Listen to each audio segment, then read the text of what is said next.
ഇന്ന് എന്ത് സംസാരിക്കണം എന്ന് ആലോചിച്ചിരുന്നപ്പോഴാണ് എനിക്ക് വന്നൊരു മാറ്റത്തെക്കുറിച്ചായാലെന്താന്ന് വിചാരിച്ചത്.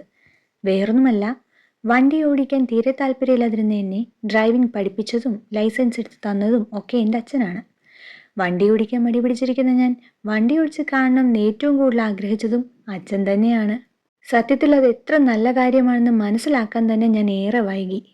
മുൻപൊന്നും എനിക്ക് തോന്നിയിട്ടില്ലാത്ത, ഒരുപക്ഷെ ഞാൻ മനസ്സിലാക്കാതെ പോയ ഒരു പ്രൗഡ് ഫീൽ ഉണ്ടല്ലോ, അതെനിക്കിപ്പോൾ തോന്നുന്നുണ്ട്. സ്വന്തം കുഞ്ഞിനെ വെച്ച് വണ്ടി ഓടിച്ചു പോകുമ്പോൾ അതൊരു വല്ലാത്ത ഫീൽ തന്നെയാണ്. ഇതെത്ര ചെറിയ കാര്യമെന്ന് നിങ്ങൾക്ക് കേൾക്കുമ്പോൾ തോന്നും, പക്ഷേ അതത്ര ചെറിയ കാര്യമല്ല. എന്നെ സംബന്ധിച്ചതൊരു വലിയ കാര്യം തന്നെയാണ്. ഒരമ്മയായതിനു ശേഷം എൻ്റെ ആത്മവിശ്വാസവും ധൈര്യവും ഒക്കെ ഒരു പൊടിക്ക് കൂടിയിട്ടുണ്ടോ എന്നതിൽ എനിക്ക് സംശയമില്ലാതില്ല. ഞാൻ ഇത്ര ആഗ്രഹത്തോടുകൂടിയും സന്തോഷത്തോടുകൂടിയും വണ്ടി ഓടിക്കുന്നത് തന്നെ ഒരമ്മയായതിനു ശേഷം തന്നെയാണ്. അപ്പം ഞാൻ പറഞ്ഞു വന്നത് മറ്റൊന്നുമല്ല, നമ്മൾ നമ്മുടെ ലൈഫ് ഇടയ്ക്ക് ബ്രേക്ക് ചവിട്ടി സ്ലോ ചെയ്തെങ്കിലും ആക്സിലേറ്റർ കൊടുത്ത് മുന്നോട്ട് തന്നെ പോവുക.